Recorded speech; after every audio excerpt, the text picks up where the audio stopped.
Hoje nós vamos conversar sobre um livro que tem um título muito inusitado, e é um livro muito famoso, tá? Chamado Como Ler Livros, do Mortimer Adler, em parceria com Charles Van Doren. Daqui a pouco eu vou falar um pouco mais sobre esses autores. E o título é inusitado porque você pode pensar o seguinte: ok, se eu pegar esse livro para ler, é porque eu já sei ler um livro. Então, como faz sentido eu ler um livro cujo título é Como Ler Livros se eu já sei fazer isso? E é uma pergunta muito boa. E a melhor resposta talvez seja: você não sabe ler tão bem assim quanto você acha que sabe. Então, se você pegar as estatísticas brasileiras sobre leitura do INAF, Instituto Nacional de Analfabetismo Funcional, salvo engano, ele fala, por exemplo, que entre os universitários graduados, 40% deles têm um nível de leitura abaixo do intermediário. Então, não é nem acima da média, é abaixo do intermediário. Então, se você tem uma fração de nível de leitura intermediária e, digamos, aqueles com leitura proficiente, que realmente sabe entender aquilo que lê, e sabe explicar e sabe articular as ideias de um texto, é ali coisa de 15, 20%. Então, se você tem um diploma universitário, estatisticamente no Brasil, você tem 40% de chance de ser um leitor abaixo do nível intermediário. Então, existe saber ler e existe realmente saber ler. Da mesma maneira que existe saber cozinhar, fazer um ovo e um arroz, e saber fazer um prato muito bom, muito gostoso. Existe saber nadar numa piscina, existe saber nadar no alto mar. Então, nadar em uma piscina e nadar em alto mar, você utiliza a mesma expressão, nadar. Porém, você tem ali níveis diferentes de proficiência que são exigidos. Então, eu quero dar um pouco de contexto sobre esse livro, talvez queira convencer um ou outro de vocês a ler, e eu vou tentar explicar como que eu cheguei nele. Então, já faz muitos anos que eu li esse livro, eu li numa versão antiga em PDF, fazia muitos anos que não tinha saído no Brasil, acho que foi em 2013, 2014. E eu acho que a principal missão do livro não é passar técnicas de leitura, do tipo sublinha aqui, destaque a ideia, use o dicionário, nada desse tipo. Eu acho que a ideia principal do livro é uma ideia meio socrática, de pôr em você um espírito novo, assim, um espírito diferente do que você tinha previamente, te apontando, por assim dizer, para autoeducação e para cultura. Então, existe uma passagem, vou contextualizar essa ideia, do livro do Êxodo, que é muito interessante. O primeiro capítulo do livro do Êxodo, da Bíblia, existe um versículo que passa despercebido por todo mundo que lê. Todo mundo, ninguém lembra desse versículo. Que é basicamente o seguinte: no comecinho do livro, ali nos 5, 6 primeiros versículos, ele está falando como que os israelitas, os judeus, viviam em paz com os egípcios, né? Então havia essa figura que era o José do Egito, o povo egípcio tinha uma gratidão por ele, por tê-lo ajudado em uma época de fome e miséria, e devido a essa gratidão, os descendentes de José, né, os israelitas, os judeus, viviam em harmonia com os egípcios e possivelmente isso aconteceu por séculos. E aí tem um versículo que fala o seguinte: surgiu um novo rei no Egito que não conhecia José. E a partir desse versículo em diante é só miséria acontecendo com os judeus, né? Eles são presos, são torturados, são feitos escravos e assim por diante, vai tudo culminar com a passagem do Êxodo, né, de Moisés. Então, o que fez esse conflito entre egípcios e judeus foi a figura de um novo faraó que não conhecia José. Ou seja, não estava ligado às raízes do passado. Não conhecia a cultura, não conhecia os grandes nomes do passado e tentou fazer algo completamente novo, sem estar enraizado nessa cultura. Ok, dito isso, qual que é a relação com ler livros? Basicamente, nós todos estamos sujeitos a esquecer o que a civilização fez por nós. Então, quando você nasceu, já havia inúmeros pensadores na história que se debruçaram sobre temas muito importantes. Então, sobre justiça, sobre vida em sociedade, sobre política, sobre a condição humana, sobre os sentimentos humanos, sobre religião, sobre uma montanha de coisas que são verdadeiros tesouros aí da humanidade, né? Então, Shakespeare, Platão, Aristóteles, São Tomás de Aquino, Santo Agostinho, Dostoiévski, Dante Alighieri. Então, você tem ali inúmeras pessoas que pensaram sobre temas muito interessantes para a condição humana e que ficaram marcados na história e que, dado que isso aconteceu, elas também estão sujeitas ao esquecimento, por assim dizer. Embora seja muito difícil, há 2.500 anos que se fala em Homero, mas nada impede que o nome dele vá sumindo aos poucos aí nas próximas gerações. Dito isso, nós nascemos em uma espécie de caldo cultural. Então é como se houvesse um grande banquete, na mesa estão sentados todos esses grandes nomes ali, e você é convidado a sentar à mesa e escutar a conversa. Isso é um convite que te fazem. Uma vez que você está sendo convidado a sentar na mesma mesa que Platão e Aristóteles e Leibniz e Dostoiévski e todo mundo mais, você pode aceitar o convite e sentar, escutar um pouco do que eles têm a falar a você sobre a sua vida, sobre a sua experiência, sobre a sua condição humana, ou você pode recusar o convite. Essa é uma passagem da jornada do herói, né? A recusa do chamado. Se você recusar o convite, tudo bem, existe o risco de você virar esse faraó que subiu ao trono e não conhecer José. E uma vez que isso aconteceu, a sociedade caiu em degeneração e caos. Ou existe a chance de você fazer parte daquela conversa lendo aquilo que eles escreveram, uma vez que eles não estão mais entre nós. E é sobre isso que trato Como Ler Livros, tá? É um convite que o autor te faz a fazer parte daquilo que o Mortimer Adler, o autor, chama de a grande conversação. Então a pergunta é, você quer fazer parte da grande conversação ou você não quer fazer parte? Se sim, venha comigo aqui que eu vou te mostrar quais são as possibilidades e talvez essa seja a grande aventura da sua vida, tá? Ok, o Mortimer Adler ele é uma figura muito interessante, ele viveu todo o século XX, ele nasceu em 1901, salvo engano, e foi morrer em 2000, então viveu 100 anos. E ele era um estudante universitário talentoso, assim, com um desempenho muito superior à média, bem articulado, sabia ler muito bem e tudo mais. E no último ano ele se recusa a fazer as aulas de educação física da faculdade. Ele fala, não vou fazer isso, eu me recuso, para mim não interessa para minha formação. E ele é expulso da faculdade, né? E uma vez que ele é expulso por se recusar a fazer as aulas, no outro dia ele é contratado pela universidade como professor. Então isso aí já é um sintoma do quão talentoso ele é. E quando ele vai dar as suas aulas, ele começa a ensinar basicamente acho que é filosofia política ou filosofia, alguma coisa desse tipo. Ele percebe que todas as aulas dele são baseadas em livros e que ele preparava as aulas lendo os comentaristas. Então ele fala, pô, peraí. Então quer dizer que eu não sei ler por conta própria, eu preciso repetir o que as outras pessoas falaram. Então deixa eu começar a ensinar lendo por conta própria. E ele começou a reler os livros e percebia que a segunda vez que ele lia parecia que era a primeira, que ele não tinha muito conhecimento. Então é como se a primeira leitura não tivesse valido de nada. Até ele ter chegado à conclusão que de fato ele não sabia ler muito bem. Fala, meu amigo, peraí, eu sou professor universitário, eu tenho destaque na universidade, eu ensino filosofia e literatura e eu não sei ler tão bem quanto eu deveria. Ok, vamos tentar conduzir agora a minha vida de modo que eu realmente aprenda a ler. E essa experiência ele é comentada no Como Ler Livros. Então aqui eu coloquei uma fotinha do Mortimer Adler. Cadê? Agora eu estou aprendendo a mexer aqui nas features do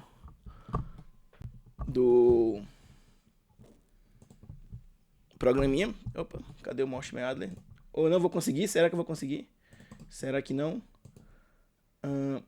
Tá aqui ele. Então, esse aqui é o Mortimer Adler, tá? Esse aqui é uma pintura dele. Você encontra alguns vídeos no YouTube do Mortimer Adler falando sobre educação e cultura. Ele tem vários livros. Esse aqui, por exemplo, A Arte da Leitura, é uma conversa transcrita dele com Charles Van Doren. Você encontra o vídeo no YouTube, tem umas 3 horas de duração. Já vi esse vídeo várias vezes, é muito gostoso.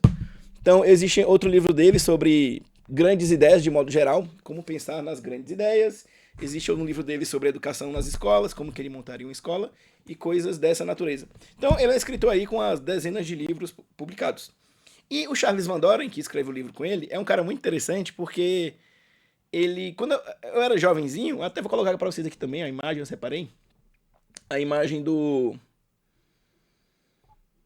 de um filme chamado Quiz Show. Quiz Show é um filme que eu aluguei na locadora ainda quando era novinho.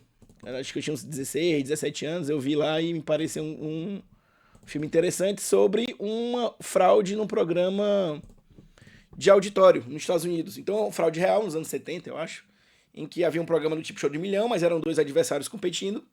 E uma pessoa estava muitas semanas ganhando o programa e ia acumulando prêmio, ninguém conseguia derrotá-la, até que convidaram para enfrentá-la um filho de intelectuais, um intelectual também, e esse intelectual derrotou o campeão do programa e continuou ganhando várias semanas consecutivas. Até descobrirem que tudo isso foi uma grande fraude e que ele obtinha com antecedência as respostas do programa, e aí ele foi preso, foi um escândalo nos Estados Unidos da época e tudo mais. E eu assisti esse filme na época, achei muito interessante, muito curioso. E qual foi meu espanto quando eu descobri que esse filme era baseado na vida justamente do segundo autor do Como Ler Livros, que é o Charles Van Doren. Então, Charles Van Doren, ele tem essa mancha na carreira, por assim dizer. Cadê o Charles Van Doren aqui? Ordenar. Ele tem essa mancha na carreira, mas ele. Aliás, na verdade, não mancha nada a reputação. Realmente ele é um cara muito inteligente, muito articulado. Leu tudo, conhece toda a tradição clássica ocidental. Mas ainda assim, ele passou por esse episódio aí na carreira e ficou conhecido por isso, que é uma grande injustiça, tá? Porque ele é muito maior do que esse escândalo na sua vida, né? Então o mundo não costuma perdoar muitas pessoas. Então aqui o segundo autor do livro, ó, Charles Van Doren, é esse sujeito. O pai dele é poeta, é o Mark Van Doren, bem famoso nos Estados Unidos, também é um professor muito conhecido, e amigo pessoal do Mortimer Adler. Então o livro, eu diria que não é bem um livro sobre leitura, tá? É mais um livro sobre cultura. E o que precisamente eu quero falar com cultura aqui é uma expressão que era utilizada pelo Cícero, o orador romano. Então Cícero falava que assim como o agricultor deve cultivar o campo, também o homem, né, o cidadão, deve cultivar o próprio espírito, de modo que sejam postas sementes, essas sementes se transformem em árvores, e essas árvores deem frutos e ajudem os seus próximos, tá? Então, esse termo cultivar o espírito é o que ele, em latim era cultura animi. Então, cultivo do espírito. Então, esse é o sentido de cultura que o Mortimer Adler tenta pôr no Como Ler Livros. Ele fala que ler é basicamente aumentar o seu patamar de consciência, de um nível inferior de consciência para um nível superior. Por isso que ele fala que toda leitura que rende é um pouco difícil, porque você não tem conhecimento daquilo. Então é como se aquilo que o autor falasse estivesse um pouco acima de você. E ler seria preencher esse gap, né, esse espaço entre o que você sabe e o que estão te ensinando. E aí, uma vez que você sobe de patamar, o que você tá fazendo é se tornando mais consciente não só da sua própria vida, como do mundo e da realidade. Então, por natureza, ler é difícil porque é uma subida. Todo mundo aqui tem a experiência pessoal de que subidas são mais difíceis do que descidas, né? Para o pessoal falar, para descer todo santo ajuda, né? Para o buraco, para acabar com sua vida é muito fácil. Agora, para ascender, exige uma certa dificuldade e um desejo sincero de melhorar, tá? Então você não vai ler para ser bonitinho, para parecer bonito para os outros, para parecer intelectual, para fazer pose. Não, nada disso, né? Essa semana teve um escândalo, essas semanas anteriores, um sujeitinho mente da Playboy, foi na praia, e aí tinha a parte do rico da praia, a parte que não era dos ricos. E aí ele levou um livro e ficou falando assim: olha, os ricos aqui, começou a filmar a praia. Os ricos estão lendo, olha como eles estão lendo. E os pobres ali na frente não estão lendo, estão tomando cerveja, por isso que eles são pobres, nós somos ricos. Então, isso é uma palhaçada, isso aí é uma brincadeira de muito mau gosto. Claro que se ele lê, ele não aprendeu nada do que leu, sim. Que geralmente a pessoa que estuda muito desenvolve uma certa humildade, porque sabe que está muito distante de compreender as coisas. Então é óbvio que o cara foi motivo de chacota, levou um processo de quem foi filmado e vai aprender as duras penas a nunca mais falar esse tipo de besteira, tudo bem? Então, a leitura ela é um meio de acesso a essa educação superior, a fazer parte dessa grande conversa, a ter acesso a esse tesouro escondido aí do nosso passado. Claro que exige um interesse pessoal muito forte, tá? Ainda mais porque a nossa vida não convida a isso. Então você trabalha 8 horas por dia, ou você estuda 8 horas por dia, e aí às vezes você tem família, tem filhos, tem conta para pagar, está exausto, chega em casa às 7h30 da noite, vai tomar banho, vai jantar, deu 9 da noite, aí você vai ter uma oportunidade de ler alguma coisa, se quiser, porque existem muitas concorrências, né, no entretenimento. Tem videogame, tem jogos, tem Netflix, tem redes sociais, tem o YouTube aqui.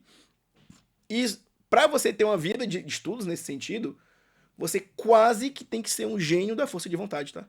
Então imagina você passar por isso o dia inteiro, acordar às 7 da manhã, pegar ônibus, é, trabalhar, atender pessoas, e pegar trânsito e não sei o que, tem que cuidar da saúde, cuidar do corpo, e ainda assim você depois tem um contato de 20 minutos, 30 minutos com, sei lá, Tolstói, com Shakespeare, com Platão, não sei, qualquer coisa que te interesse.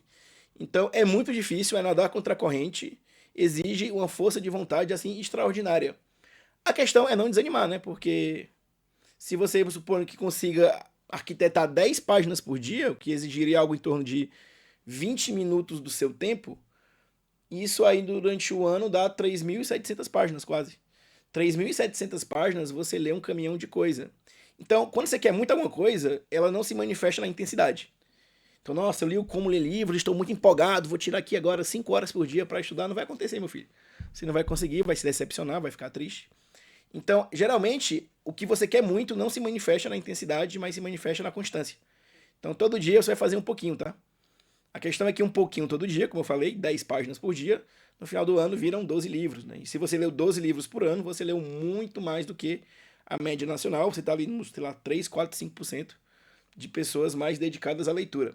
Porém, eu sugiro que leitura não vire um feitiço, tá? Assim, no sentido de que isso aqui é até um paradoxo que você vê, que às vezes pessoas que são muito fãs de livros, elas não são pessoas, digamos, abertas à cultura de modo geral. Elas são apenas fãs de livros.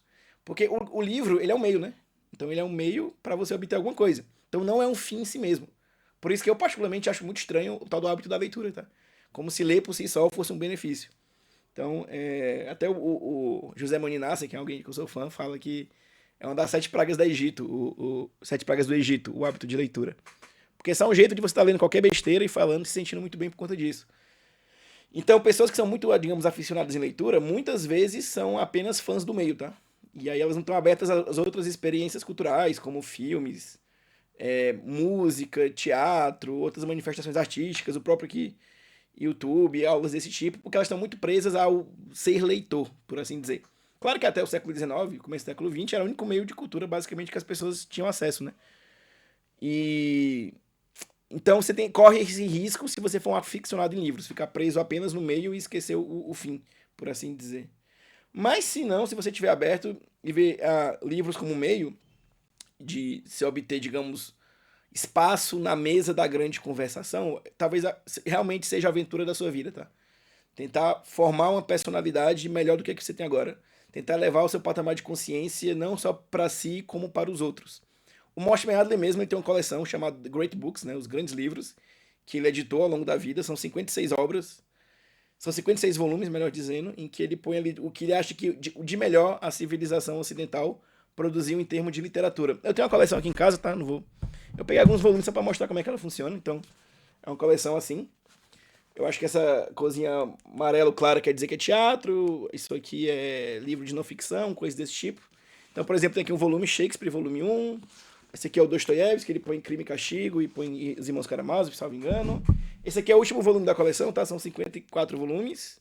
E elas são por ordem cronológica. Então ela começa lá com Homero, Platão, o teatro grego, Tucídides e assim por diante. E o último volume, o mais recente, digamos assim, é sobre Freud, tá? Então ela pega tanto livro de ciências, tem Isaac Newton, tem Lavoisier, como teatro, como literatura, como filosofia, como historiografia. Então é uma coleção bem completa e bem gigante. Não tem em português, digamos, não foi traduzida. Você encontra os volumes individuais em diferentes edições, né? Então, os Irmãos Karamazov você vai encontrar em 1000 edições diferentes, mas nesse formato do Great Books você não tem em português, infelizmente. E o livro, então, é um convite, é um espírito que tenta infundir em você de acesso ao que de melhor você pode obter. Eu separei aqui um trecho do livro, na época que eu li em um PDF, e aí eu tenho umas marcações até hoje. Então vou só mostrar aqui para você a ideia do espírito que ele tenta infundir. Ó. Coloquei aqui um trechinho. Sabemos ler e escrever, mas não somos bons leitores.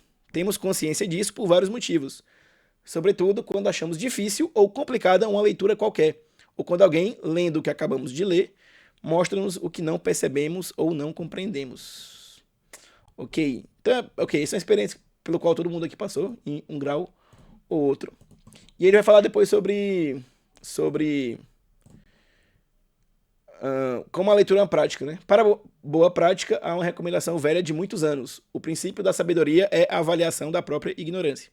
Então, se você já vive como se soubesse o que importa na vida, é claro que você não vai ter muito interesse nesse tipo de estudo. Do mesmo modo, o princípio da leitura, como esforço consciente para entender, é uma percepção aguda do que separa o inteligível, né, o que você compreende, daquilo que você não compreende. Ok, e um último trecho, um pouquinho mais longo, só para mostrar o espírito do livro, é esse. Vi muitos alunos lerem um livro difícil como se estivessem lendo o jornal esportivo. Curioso que o Mortimer Adler fala que existem 3 níveis de leitura, tá? Leitura de informação, leitura de entretenimento e leitura de formação. Então, informação seria ler o jornal para saber a notícia do dia. Leitura de entretenimento é você ler ali Agatha Christie, Sherlock Holmes, é uma coisa para se divertir nesse sentido. E a leitura de formação seria essa para você alcançar um patamar superior de consciência, né? Você subir mais alto na montanha, por assim dizer, tentar compreender melhor a sua vida e o mundo de modo geral. E a leitura para a qual é voltado esse livro, tá? Depois de 2 horas, Perguntava-lhes, às vezes, no começo da aula, se tinham dúvidas, se não tinham compreendido alguma coisa do texto. O silêncio deles varia por uma negativa. Depois de 2 horas em que não conseguiram responder nada que se referisse à interpretação do livro, admitiam, embaraçados, a própria deficiência. Embaraçados porque acreditavam sinceramente terem lido o texto. E o tinham na verdade, mas não de um modo correto. Então, existe ler e existe ler, né? Por assim dizer, existe. Super comum a experiência de ler livros e no final não saber nem o nome do título, né? Não saber nem o nome do título, ok? Então é isso aí. Como ler livros é uma ótima opção aí para se você quiser começar, digamos, uma vida própria de estudos. Não leiam muito como um livro de técnicas, embora se venda como um livro de técnicas, porém mais como um livro que infunde em você um espírito de interesse e curiosidade sobre aquilo que é o melhor, digamos, que apareceu na nossa cultura ao longo dos séculos. Muito obrigado pela paciência de vocês e até a próxima.